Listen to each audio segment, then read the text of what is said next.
En su libro Histoire de la folie, Historia de la locura, publicado en 1961, Michel Foucault explica cómo a finales de la Edad Media, de la Moyen Âge, comienza a desaparecer de Europa la lepra, y al desaparecer el leproso en el contexto de una crisis de la muerte que anuncia el fin del hombre a través de las guerras y las pestes que marcan la transición del modo de producción feudal al modo de producción burgués, se podría decir desde la perspectiva del materialismo histórico, surge la necesidad de reemplazar al leproso como forma de evadir esa crisis de la muerte, ese fin del hombre que se anunciaba en el contexto del fin de la Edad Media y de comienzos del Renacimiento, con la figura del loco. Ya desde el nacimiento de la tragedia, según el espíritu de la música, la primera obra de Nietzsche, se anuncia la locura en su dimensión mitológica y artística, asociada a lo que Nietzsche denomina el espíritu dionisiaco. El espíritu dionisiaco articula e incorpora la sabiduría pesimista del sabio sileno,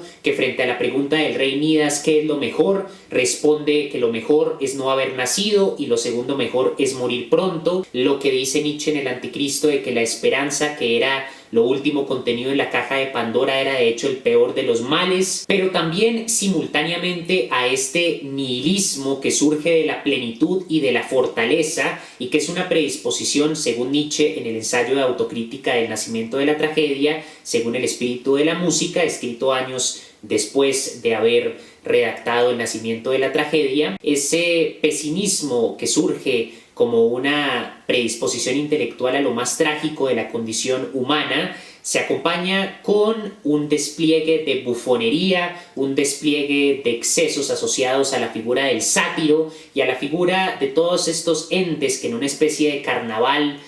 delirante, ditirámbico, acompañaban a Dioniso, conocido por los romanos como Baco. Esa concepción de la locura en su dimensión de carnaval, en su dimensión de desfile ditirámbico de pasiones estridentes, se conserva a finales de la Edad Media, a principios del Renacimiento, con la misa del asno, la misa del burro, donde por un día las personas ponían el mundo al revés. Se comportaban de una forma deliberadamente chocante con las convenciones sociales y culturales para causar una ruptura efímera con su estilo de vida, con su cotidianidad social y cultural. Esta misa del asno exaltaba la figura del loco como un bufón que, sin embargo, debajo de esa risa, debajo de esa burla frente al mundo, escondía un conocimiento profundo. Es por eso que en una pintura, en el Barco de los Locos, que es un fenómeno que describe Michel Foucault en la Histoire de la folie, donde los locos comienzan a ser llevados en barcos, el mástil del Barco de los Locos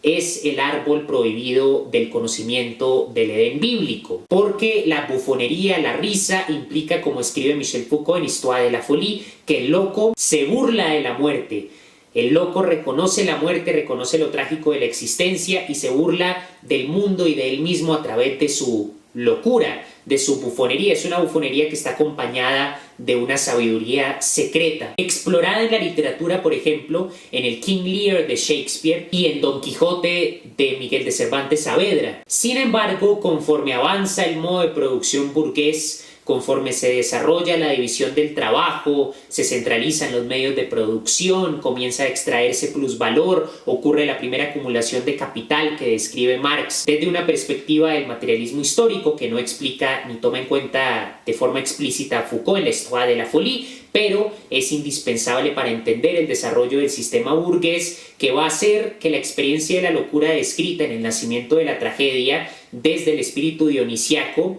del arte griego, pasando por la misa del asno a finales de la Edad Media, pasando por el Barco de los Locos. Vale la pena notar, a manera de paréntesis, que la palabra en francés que designa locura es folie, y en inglés folly, asociada a foolishness, significa tontería, torpeza, bufonería. De manera que en inglés folly está asociada con la palabra folie en francés, que significa locura. La locura y la bufonería y la tontería están asociadas precisamente desde la misa del asno, desde la misa del burro. Pero conforme se desarrolla el modo de producción burgués, esa concepción de la locura asociada al carnaval, como lo describe Foucault, a la misa del burro, asociada a a lo pintoresco del barco de los locos, asociada incluso antes en la antigua Grecia a la sabiduría del profeta o al espíritu dionisiaco, a la inspiración poética, artística, cambia drásticamente y el loco pasa a ser el enfermo mental. Surge la maladie mental en francés. Foucault dice que lo que él hace no es filosofía, sino que se trata de caracterizar la forma en la que las cosas se vuelven problemas.